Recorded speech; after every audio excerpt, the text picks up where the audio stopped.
Virat Kohli is generating 25 crore Indian rupees every single month by just doing something that makes no sense on the surface. He built a 1050 crore rupees empire where his actual day job cricket brings in less than 10% of his complete money.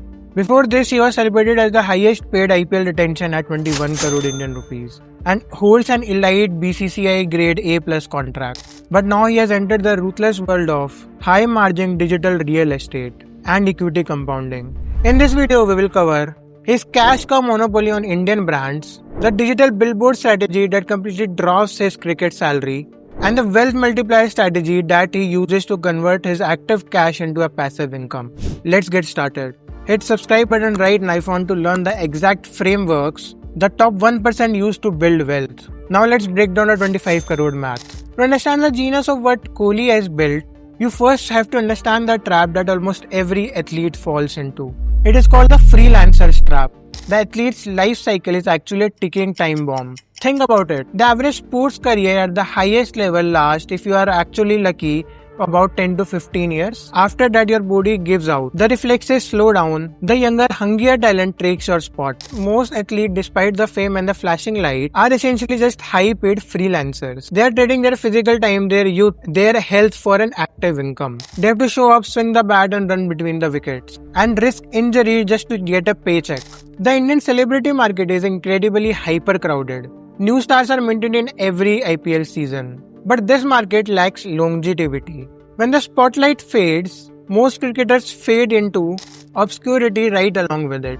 Or they are forced to rely on broadcasting or commentary gigs just to survive the post-retirement. They are still trading time for money just from a booth instead of a pitch. This is the ultimate business conflict. If Virat Kohli pulls an hamstring, tears an ACL, or simply decides to retire tomorrow, his 30 crore a year active income vanishes. It drops to absolutely zero overnight. Because the entire active income is highly taxed and entirely physically dependent, the primary business problem we are talking here is time versus scale. How does a human being decouple their limited physical time from their unlimited earning potential?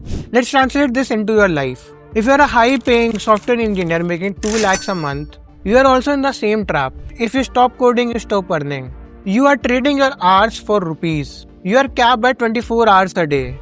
Kohli realized early on that playing cricket is just a lead generation strategy. It was never meant to be his final business model. Let me throw some numbers to prove you this. Right now, Virat Kohli net worth sits around 1050 crore.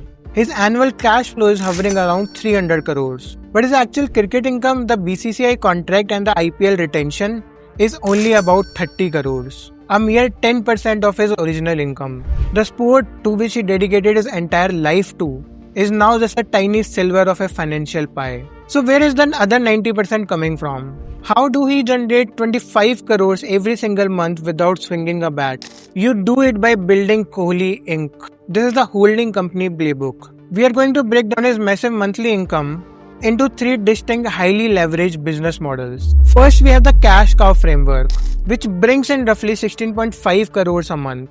This is the brand endorsement empire. But I don't want you to just look at this as a celebrity smiling with a product in his hand.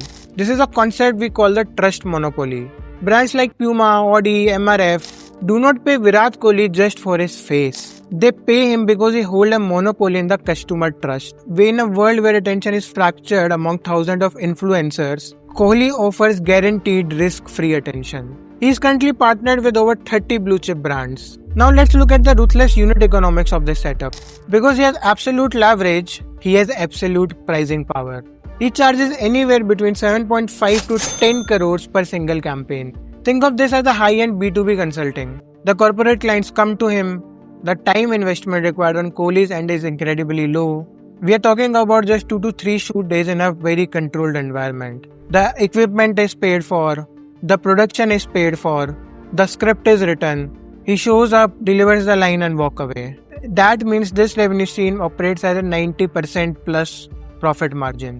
He has zero inventory. He has zero supply chain logistics. He is simply renting out his trust IP to multinational corporations. And the cash flow is massive. The margins are nearly perfect. And the physical toll is practically non-existent. But as lucrative as the cash cow framework is, it still requires him to show up to the studio. This brings us to the second revenue engine, which is entirely digital. We call this the digital billboard. And the social media strategy brings in additional 4 crore every single month. The business concept here is own distribution. With 250 plus million followers on Instagram, Virat Kohli is no longer just a person. He is a global media channel. He has larger broadcast reach than most television networks. Let's look at the unit economics here because they are truly mind-blending. Industry estimates put Kohli's rate for a single sponsored Instagram post at around 8.9 crore Indian rupees. Imagine owning a massive digital billboard right in middle of Times Square in New York. But instead of dealing with New York City permits, paying exorbitant rent and hiring maintenance crews, you absolutely pay zero. Zero rent, zero maintenance, zero overhead. And the best part? You can change the advertisement on that billboard just from your smartphone while sitting on the couch of your living room. Doing just one promotional post every 2 months pays him more than entirely grueling, physically exhausting season of test cricket in the blistering heat. That is the definition of leverage, my friends. He built the audience using cricket, but he monetizes the audience using digital real estate. If understanding the sheer language of own distribution just shifted how you look at social media, hit the like button right now so YouTube algorithm knows you are a serious builder. Now look at his final and most genius income stream. That final stream is the wealth multiplier. This business equity and real estate portfolio generates around 2 crore in passive income, appreciating wealth. Kohli understood that holding massive amount of cash is actually very dangerous. Cash loses value to inflation every single day. The wealthy do not hoard cash. They transition their cash into appreciating assets that compound over time. Instead of just taking endorsement checks, Kohli started demanding equity. He launched or heavily invested in businesses like Rogan, 18 and Chisel Fitness. He became a startup angel investor backing in companies like Blue Tribe and Digit Insurance. Along this, he aggressively acquired prime real estate, building a portfolio worth over 250 crore Indian rupees, including a massive Gurugram mansion, a hyper-luxury Worli apartment, and sprawling Alibag villas. But the real genius isn't about buying companies. It's a psychological framework he uses, known as ecosystem synergy. Kohli doesn't just invest blindly like a lottery winner. He builds self-sustaining ecosystems. Look at his fashion and dining brands, like 18 Commune. In the dining and fashion industry, the biggest expense that kills new companies is CAC, customer acquisition cost. It costs a fortune in advertising to make the consumer to buy your t-shirt or eat in your restaurant. But Kohli uses an ecosystem synergy. He takes his own distribution, his 250 plus million followers on Instagram, and uses it to market 18 Commune for free. His customer acquisition cost drops to zero. He effectively chokes out his competitors because they have to also pay for the Facebook ads, while he just uploads a story from his smartphone.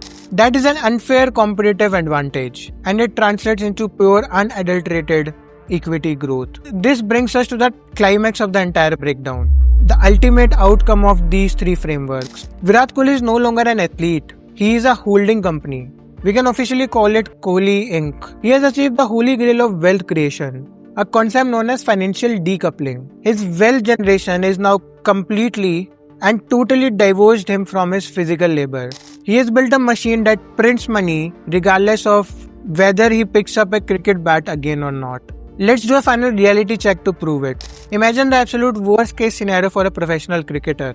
Imagine if BCCI tears up their central contact tomorrow. Imagine if his IPL franchisee drops him tomorrow and his cricket income drops to zero. What happened to Virat Kohli's life? His monthly income dropped from 25 crore per month to only 22.5 crore per month. That is merely a 10% dip. His lifestyle remains untouched. His business empire remains untouched. His cash flow remains untouchable. He has built a financial fortress so strong that getting fired from his main job is practically a rounding error in his accounting book. Here is what any brand builder can replicate from this. The active to passive pipeline. Use your day job strictly to fund your equity investments. Own distribution. Build your audience to command absolute pricing power. Trust monopoly. Guard your reputation relentlessly, because trust is the highest margin product on earth. Tomorrow this could happen to a broader creator economy and corporate sector as high earners realize they need to transition from freelancers to holding companies. History is just repeating itself in different categories. So I want to ask you, Which of Kohli's 3 wealth engines, endorsement, own distribution or business equity, do you think is the hardest to build from scratch? Drop your thoughts below in comments. Also do watch my previous video, why rich people are fighting to own an IPL team. Click on the video on the screen right now and I will see you there. See ya.